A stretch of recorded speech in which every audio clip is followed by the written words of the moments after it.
In this question, we've got the notion of the top and bottom function sort of switches at a point. Question says, the diagram below shows the curves y equals negative x squared plus 4x minus 4 and y equals x squared minus 8x plus 12, meeting at the points 2, 0 and 4 minus 4. Find the area of the shaded region. Now I haven't included the shaded region yet, but we can chuck all that information on first. So we have this point here. That's the point 2, 0. So 2, 0. And this is the points 4, minus 4. The x-axis, the y-axis, which is which functions. So clearly the first one is the concave down one, the SAD parabola. So this is the function y equals minus x squared plus 4x minus 4. And this guy is the function y equals x squared minus 8x plus 12. Now the shaded region that we're talking about here, I'm going to use two colours again. The shaded region is this red section and this green section in between the two curves. Okay, so you'll notice that the top and bottom functions have changed at each of the sections in our calculation. So notice that the top function in the red section is this first one here. Okay, so the top function is the y equals minus x squared. So that's the top function here, which turns into the bottom function in the second section. Whereas in the red section, the concave down parabola is the bottom section, bottom function, whereas in the green section, it's the top function. So we've got to set ourselves up two separate integrals, one for the red section, one for the green section. And our top and bottom idea is flipped. So let's do the red section first. So the integral is going to be going from 0 to 2.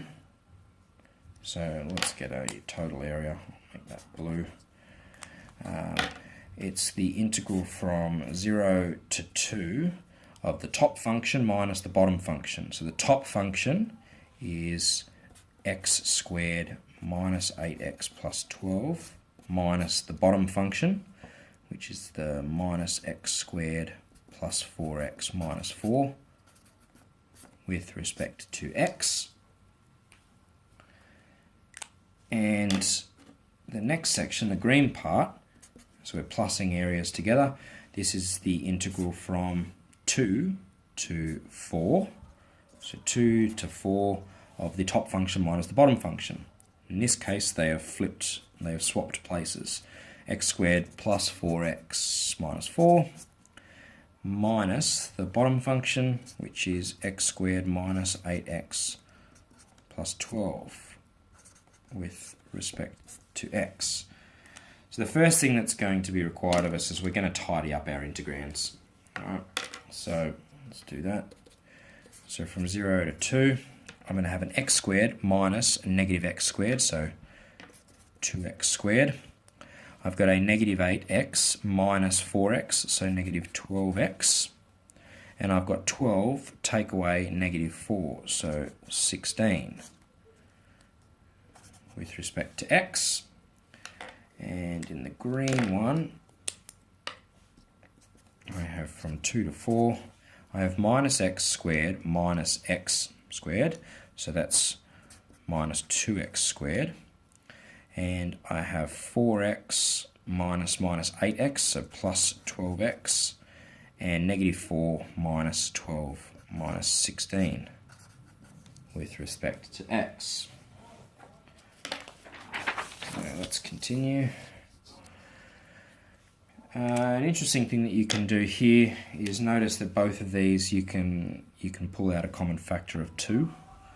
So in the red one, you could factor out the 2, and that can come out the front of the integral. So we can call this 2 times the integral from 0 to 2 of x squared minus 6x plus 8 with respect to x.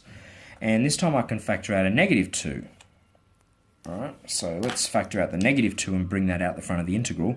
That's going to create a minus 2 here, between 2 and 4 of, factor out the negative 2, I get x squared minus 6x, right? Negative 2 times negative 6x gives me positive 12x, and then negative 2 times positive 8 gives me negative 16. Right, so we've now got the integrals in as simplest form as they can. If you wanted to, you could now factor out the 2 from these ones. All right, so you can kind of do it like this if you wanted to.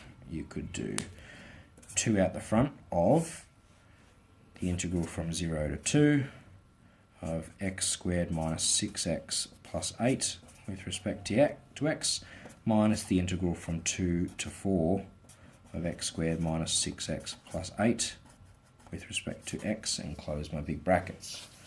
All right, that's entirely fine to do it that way. All of these factorisation steps are entirely optional as well, so you didn't need to do any of that, but I just think it makes it look a little tidier. And now it's at a point where we need to determine our primitive functions and evaluate them. So the 2 is just going to hang out there at the end, and then right at the end, once we figure out what this entire square bracket turns into, we're just going to double it. So big square brackets again, and this time primitive function on the inside of this first section is going to be a third x cubed minus, it'll be 6 over 2, so that's going to be 3x squared plus 8x, evaluated at 2 and 0, minus the primitive function, which will be the same thing, a third x cubed minus 3x squared plus 8x, evaluated at 4 and 2. And then I'll close my big brackets again. So let's plug 2 in. So that 2 is going to stay there. When I plug 2 into this, I get 2 cubed is 8 over 3. 2 squared is 4 times 3 is minus 12. And then 2 8s are 16. When I put 0 in, these all cancel, so I'm not going to worry about that 0. That's the first one. In the next one, when I plug 4 in, 4 cubed is 64. So 64 on 3. Should use 2 brackets here. 64 on 3 minus 4 squared is 16 times 3 is 48. And 8 4s are 32. Now I plug 2 in, and I get 2 cubed is 8. It's going to be the same as this bracket here. So 8 over 3 minus 12 plus 16, close bracket, close bracket. Righto, let's work out what these things are. Notice that these 2 brackets are the same here. So you could probably do something interesting here. No, let's not worry. Let's just work them all out individually. So this bracket here is 8 over 3 minus 12 plus 16. It's 20 over 3. And notice that they're the same, so we can just call them both 20 over 3. So 20 over 3 minus, and then in this bracket it was, well, whatever that turns out to be, and this one is 20 over 3 as well. And a big bracket.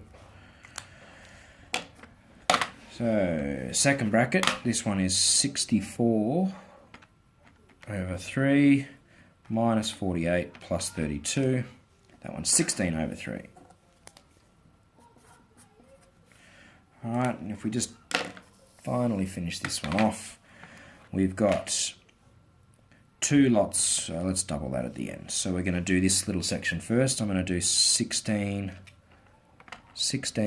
over 3 minus 20 over 3 is negative 4 on 3, and so this is going to be 20 over 3 minus negative 4 over 3, so 20 over 3 minus that, which is 8. So this whole square bracket section is 8, and when I double that, I get 16 units squared.